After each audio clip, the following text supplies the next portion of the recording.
내가 출판사로부터 처음 받은 거절 통지서에는 딱 한 줄이 적혀 있었다. 원고를 스테이플러로 철하지 마시오. 원고는 클립으로 고정하는 겁니다. 미국 소설가 스티븐 킹의 말입니다. 스티븐 킹은 쇼생크 탈출, 그린 마일을 비롯한 50여 권의 소설을 출판했고 대부분의 작품은 출간과 동시에 전 세계에 번역되어 그 중에 40편 이상의 영화나 드라마로 제작된 초대형 베스트셀러 작가입니다. 스릴러의 제왕 스티븐 킹도 그의 첫 원고는 무참히 거절당한 채 돌아왔습니다. 스테이플러로 철하지 말라는 경고와 함께 말이죠. 여러분이 대단히 성공한 누군가의 이름을 댄다면 저는 그가 얼마나 많은 실패를 겪었는지 보여줄 수 있습니다. 이유는 간단합니다. 아무리 실력 있는 사람이라도 반드시 초보자였던 때가 있었으며 아예 입문조차 하지 않았던 시절도 있었기 때문입니다.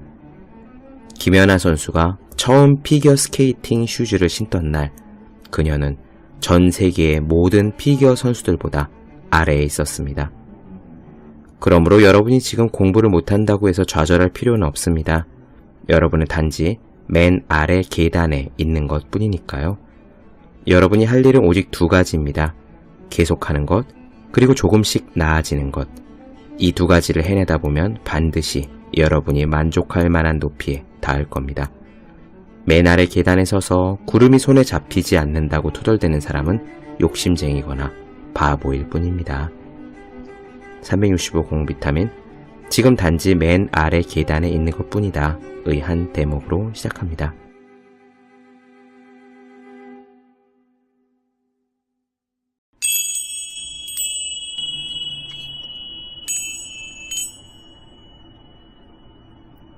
네, 안녕하세요. 본격 공부자극 팟캐스트 서울대는 어떻게 공부하는가 한지우입니다. 우리는 지금 재능은 어떻게 단련되는가에 대한 이야기를 나눠드리고 있습니다. 지난 시간에는 재능에 대한 일반적인 생각은 틀렸다. 그리고 이 재능은 과대평가되고 있다라는 이야기를 음악학교의 실험 이야기, 그리고 모차르트와 타이거 우즈처럼 천재적이라고 일반적으로 받아들여지고 있는 사람들의 이야기를 통해서 말씀을 드렸어요. 오늘은 그 이야기에 이어서 우리가 성공하려면, 대단한 성취를 거두려면 과연 우리의 머리가 일반적으로 얼마나 똑똑해야 할까에 대한 이야기가 되겠습니다. 보통 사람들이 생각할 때 대단한 성취를 거둔 사람, 또 보통 사람으로서 범접하기 힘들 만큼 어마어마한 성과를 낸 사람들은 아주 엄청나게 똑똑할 거라고, 전반적으로 모든 면에 있어서 다 똑똑할 거라고 그렇게 생각하기 쉽잖아요. 오늘 이야기를 들어보시면은 아마 그렇지 않을 수 있지 않을까 라는 생각을 하시게 될 것 같습니다. 우리가 성공을 하려면, 그리고 뛰어난 성과를 거두려면 일반적으로 똑똑해야 한다라고 생각들을 하죠. 맞습니다. 스마트함이 있어야 그럴 수 있습니다. 하지만 여기서 중요한 것은 그런 스마트함이라는 것이 일반적으로 사람들이 지금까지 생각해온 그런 종류의 스마트함과는 좀 다를 수 있다는 거예요. 오늘의 이야기, 당신은 얼마나 똑똑해야 할까? 지금 바로 시작하겠습니다.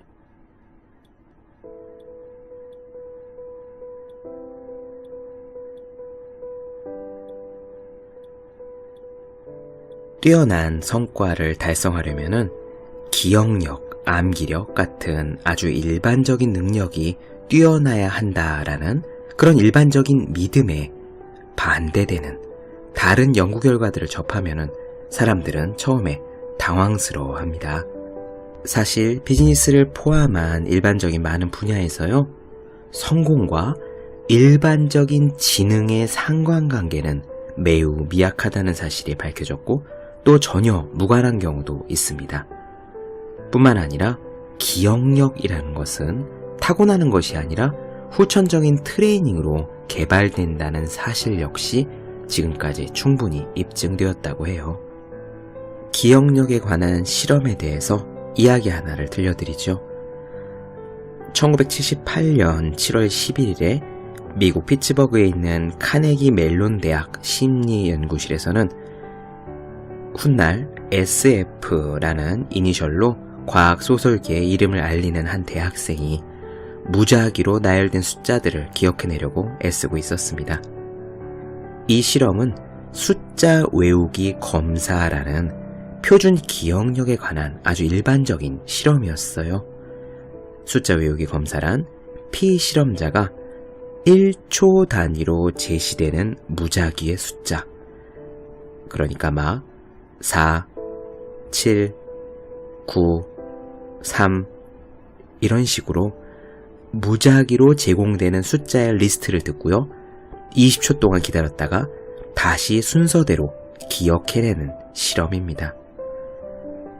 보통의 평범한 사람들은 이 숫자 외우기 검사에서 최대 약 7자리 숫자까지 기억합니다. 간혹 9자리 숫자까지 기억하는 사람들이 있기는 하지만 그 이상은 매우 드물다고 해요. 왜 그런 이야기 많이 들어보셨죠? 7자리 이상을 기억하기는 힘들다. 그래서 사람들이 전화번호까지는 어떻게 기억하지만 그 이상의 숫자를 단박에 기억에 집어넣기는 매우 어려운 일이다 라고요.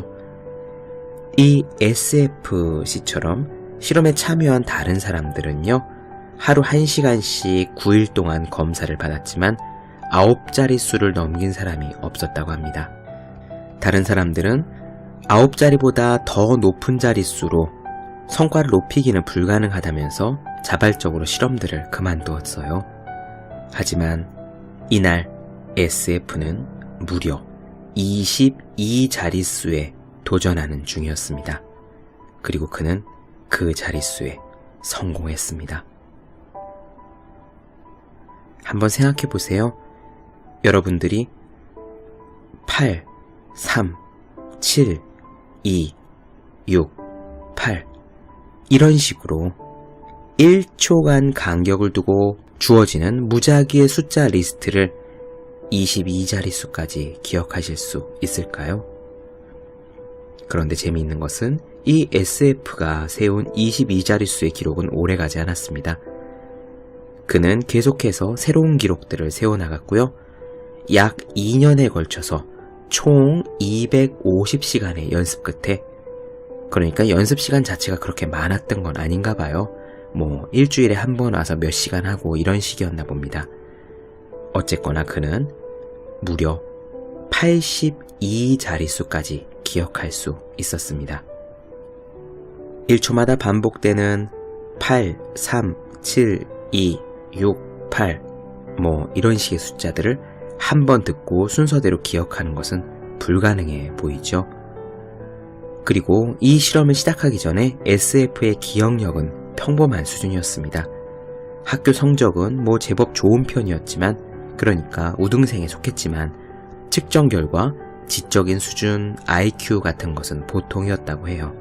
그래서 그가 다른 모든 사람들이 대개 7자리에서 9자리를 넘지 않는 숫자 외우기 실험을 무려 80자리 넘게 기억할 수 있으리라고는, 그가 그 정도까지 기억력을 높일 수 있으리라고 짐작해야 할 만한 단서는 아무것도 없었답니다.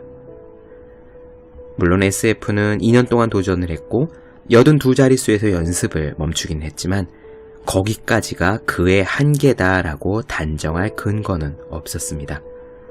실제로 나중에 같은 실험에 도전한 또 다른 피실험자는요, 100자릿수 넘게까지 기억을 해냈죠. 그래서 이 실험을 주도한 연구진은 이렇게 결론을 내렸습니다. 트레이닝만 하면 기억력의 향상에는 한계가 없다. 하지만 이렇게 기억력도 트레이닝을 통해, 아주 집중적인 트레이닝을 통해 향상시킬 수 있다라는 무수한 실험 결과들에도 불구하고 사람들은 일반적으로 이렇게 생각합니다. 머리가 똑똑해야 일을 잘한다. 일반적인 똑똑함이 있어야 어느 분야에서건 성과를 거둘 수 있다. 가령 영업사원들에 관한 연구 한 가지를 예로 들어볼게요. 이 연구는 역대 최대 규모의 메타 분석으로서 무려 46,000명을 대상으로 기존의 개별 연구 자료를 종합하여 통계적으로 밝힌 뭐 그런 연구랍니다. 하여간 데이터가 엄청나게 많다는 이야기가 되겠어요. 이 영업사원들이 학자들에게 아주 매력적인 연구 대상이었던 것은요, 정확한 수치로 확인이 가능한 판매 실적이란 것이 있기 때문입니다. 물론 영업사원들이 상사에게 보고할 때 일시적으로 실적을 부풀려 말할 수는 있겠지만요, 일정 기간이 지나고 판매 자료가 쌓이면은 그런 오차는 대부분 제거된다고 해요. 이 메타 분석을 통해 학자들은요, 상사가 부하 직원을 평가할 때 그 부하 직원의 지능을 크게 고려한다는 사실을 발견했습니다. 즉, 상사는요, 똑똑한 직원일수록 일도 더 잘한다라고 생각하는 경향이 있었던 거예요. 하지만 놀랍게도 실제 직원들의 지능과 그들의 판매 실적을 비교해 보니까 둘 사이에는 전혀 상관관계가 없었습니다. 사실상 지능이라는 것은 실적을 예측하는데 아무런 도움이 되지 않았다고 합니다. 따라서 사람들이 생각하는 스마트함이라는 것이 실제로 일이나 다른 어떤 분야에서 성과를 내기 위해 필요한 스마트함과는 조금 차이가 있지 않을까라는 생각을 여기서 할 수 있는데요. 두 가지 사례를 추가로 들어보겠습니다. 첫 번째는 경마에 대한 거예요. 이 경마는 성과와 관련해서 아주 세밀한 조사가 이루어진 그런 분야 중 하나라고 합니다.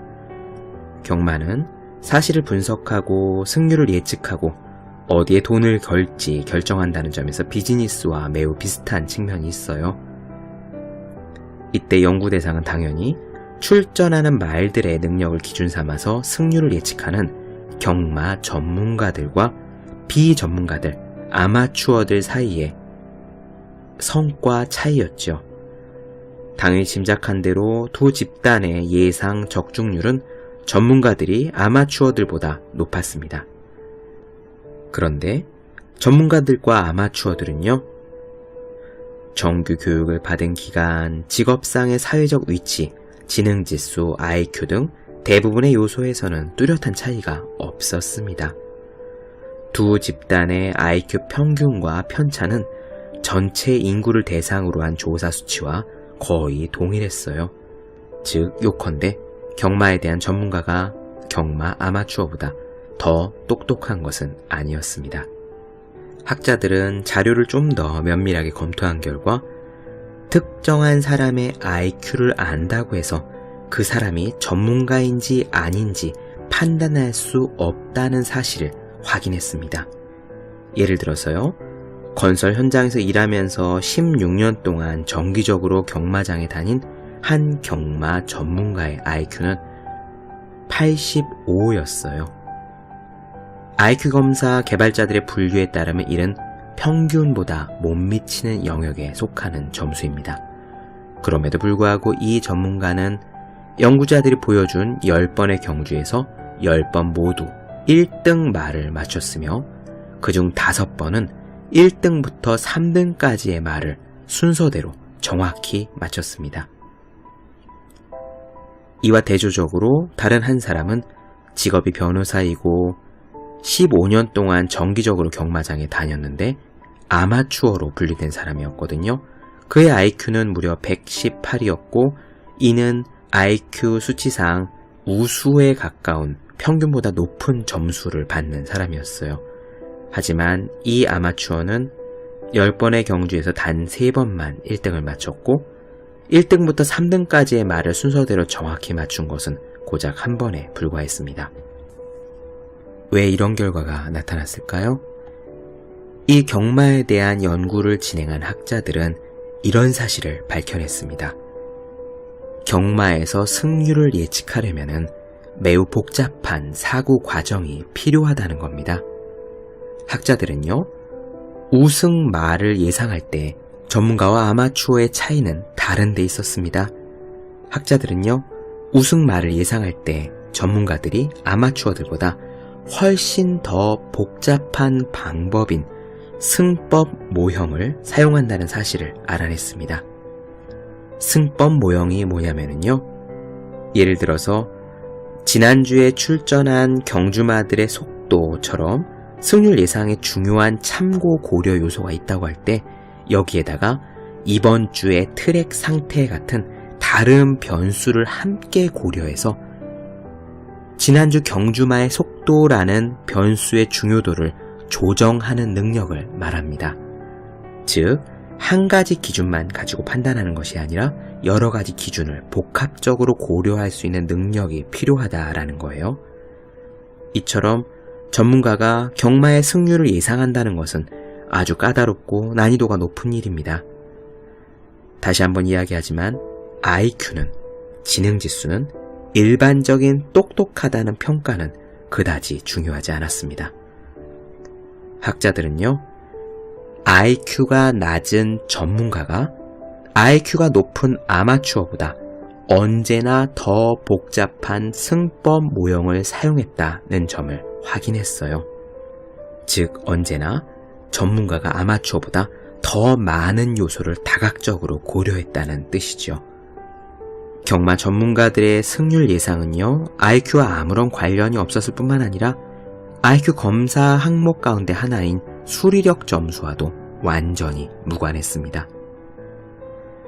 이런 학자들의 연구 결과는 IQ 검사가 측정하는 것이 무엇이든 거기에 이런 복합 추리력은 포함되지 않는다는 사실을 시사합니다. 그래서 사람들이 흔히 예상하듯이 IQ, 지능지수 같은 것이 성과에 영향을 미친다고 해도 그 효과는 오래가지 않습니다. 즉, 새로 주어진 과제를 처음 해볼 때는 IQ가 높은 사람이 낮은 사람보다 더 잘 해낼 수는 있겠지만 시간이 지나면서 일이 익숙해질수록 IQ와 성과의 상관관계는 점차 느슨해지다가 결국엔 아예 무관해진다는 거예요. 한 연구 결과를 보면 아이들이 체스를 갓 배우기 시작할 때는 아이들의 IQ로 어느 정도 성과를 예측할 수 있는데 실력이 늘어감에 따라 배운 기간이 길어져 감에 따라 IQ는요, 예측 척도로서의 가치가 급격히 떨어졌다고 합니다. 그리고 아이들의 실력 향상 속도를 예측하는데도 전혀 도움이 되지 않았어요. 이는 직장에 다니는 성인들의 경우에도 마찬가지였다고 합니다. IQ는 직장인이 처음 접하는 이 일의 성과를 예측할 때는 도움이 되지만 수년 동안 경험을 쌓아 익숙한 일에서는 아무런 참고사항이 되지 않았습니다. 여기서 확인할 수 있는 것, 무엇보다 중요한 사실은요, 굉장한 지능이나 높은 IQ가 일이나 그 밖의 영역에서 뛰어난 성과를 거두는데 필수 조건이 아니라는 사실이 이미 밝혀졌다는 거예요. 이 부분 상당히 희망적이지 않나요? 두 번째 사례를 이어가겠습니다. 이번에는요, 체스에 대한 이야기인데요. 우리나라에서 아이들이 체스를 많이 두는지 어쩌는지 모르겠는데 사실 저는 집에 체스가 있긴 했지만 그렇게 많이 두지도 않았고 재미를 느끼지도 못했거든요. 오히려 바둑이나 오목이나 장기는 훨씬 많이 뒀었어요. 체스가 무엇인지 익숙하지 않으신 분들은 바둑이나 장기나 이렇게 보다 익숙한 것들로 그렇게 생각하시면서 들어주시면 될 것 같습니다.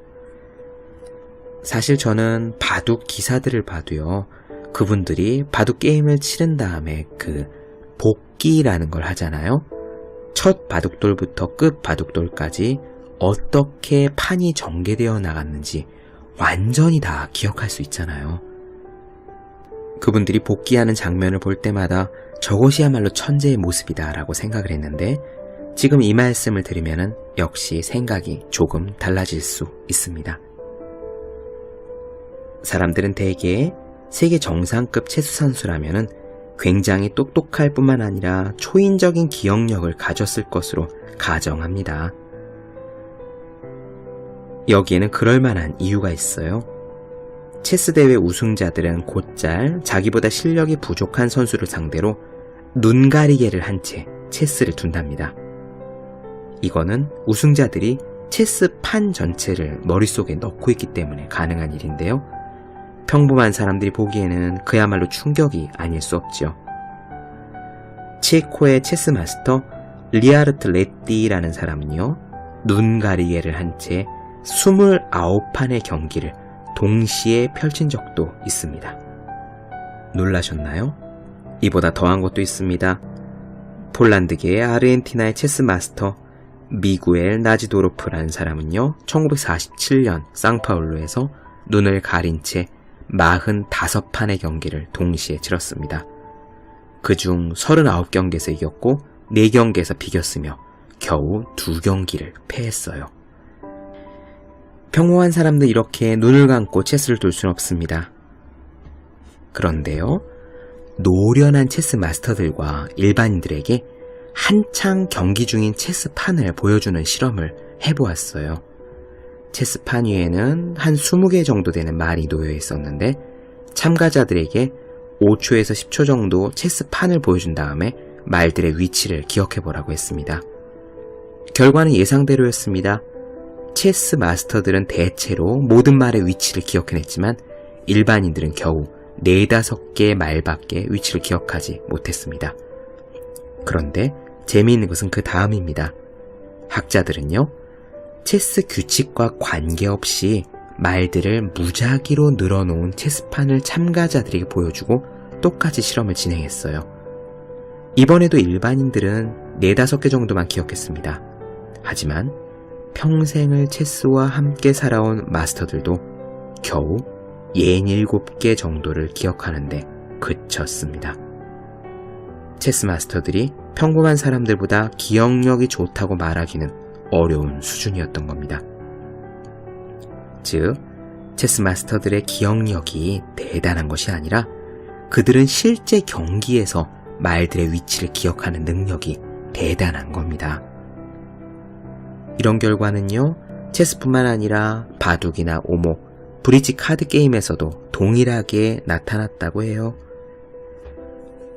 전문 프로 선수들은 실제 경기에서 바둑알들의 배치나 카드패의 배열을 기억하는 능력이 압도적으로 뛰어났는데 바둑알이나 카드가 게임 중에 한 장면이 아니라 무작위로 섞어놓은 다음에 기억하라고 했을 때 기억력은 보통 사람들과 다르지 않았습니다.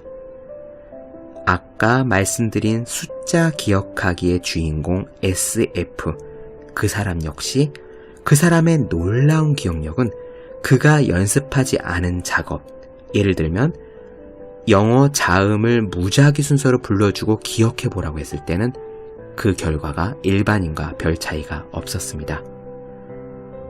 요컨대 이런 이야기입니다.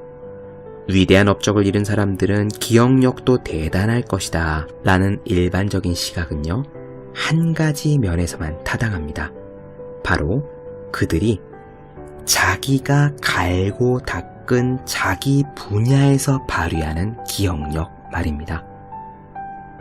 재미있는 이야기 말씀드릴까요? 아까 체스 경기를 무려 29판이나 눈을 감고 동시에 진행했다던 체스 마스터 리하르트 레띠는요, 그 경기가 끝나고 나서 자기 가방을 옆자리에 놓아둔 채 그냥 집에 갔답니다. 이렇게 기억력이란 하늘로부터 부여받은 아주 일반적인 기억력 재능이란 것이 있다라는 생각은 이치에 맞지 않습니다. 그리고 SF의 사례에서도 말씀드렸듯이 기억력이란 누구나 향상시킬 수 있는 겁니다. 지금까지 말씀드린 내용들을 요약해보자면 이렇습니다. 연구진들은 최고의 성과자들이 그 자리에 있게 한 원동력을 알고 싶었습니다. 즉, 최고가 최고의 자리에 있게 된 이유를 찾아내고 싶었던 거죠. 그런데 일반적으로 사람들이 바로 이것이 최고가 된 이유이다 라고 꼽는 것들은 오히려 연구를 거듭하면 거듭할수록 그것이 사실이 아니었음을, 즉 답안지에 널려있는 보기에서 하나하나 X자로 지워나가는 그런 운명을 맞이했습니다. 우선 경력은 제외였어요. 우리 주위에는 경력이 오래됐지만 위대한 성과와 거리를 먼 사람들이 대다수입니다. 그리고 두 번째, 타고난 특별한 능력 역시 제외입니다. 사람들은 타고난 특별한 능력, 즉 재능이란 것이 있을 거라고 생각했지만 재능은 과대평가되고 있으며 재능이 있다고 생각됐던 천재적인 사람들의 경우에도 사실 자세히 파고 들어가 보면 그렇지 않다라는 사실을 지난 시간에 말씀드렸어요. 그리고 세 번째, 지능이나 기억력 같은 일반적인 능력, 일반적인 두뇌, 일반적인 똑똑함 역시 제외입니다. 다양한 분야에서 이루어진 많은 연구 결과는 지능과 성과의 상관관계가 매우 미약하거나 아예 없다는 사실을 뒷받침하고 있습니다. 경력도 아니고 타고난 재능도 아니고 지능이나 기억력 같은 일반적인 능력도 아니고 그렇다면 위대한 업적은 무엇과 관련이 있을까요?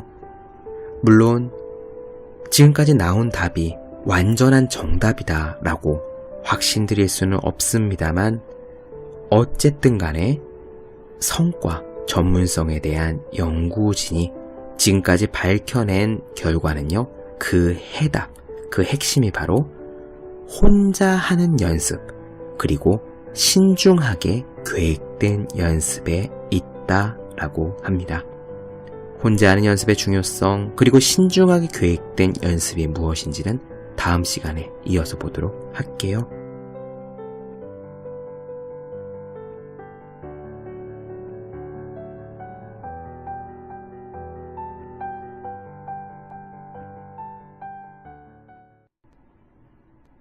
네, 본격 공부자극 팟캐스트 서울대는 어떻게 공부하는가? 오늘은요, 재능은 어떻게 단련되는가 중에서 당신은 얼마나 똑똑해야 할까? IQ, 지능지수, 기억력 같은 일반적인 두뇌의 능력에 대한 이야기를 나눠드렸습니다. 더 많은 이야기가 궁금하신 분들은 제 네이버 블로그 허생의 즐거운 편지를 찾아주시면 되겠습니다. 그리고요, 매일매일 공부하시는 분들, 여러분 주변에 매일매일 공부하시는 그분들을 위해서 하루 한 페이지씩 읽고 공부할 의지를 북돋는 책, 보기만 해도 공부하고 싶어지는 365 공부 비타민을 선물해 주시면 좋겠습니다. 오늘 여기까지 할게요. 저는 다음 시간에 뵙겠습니다.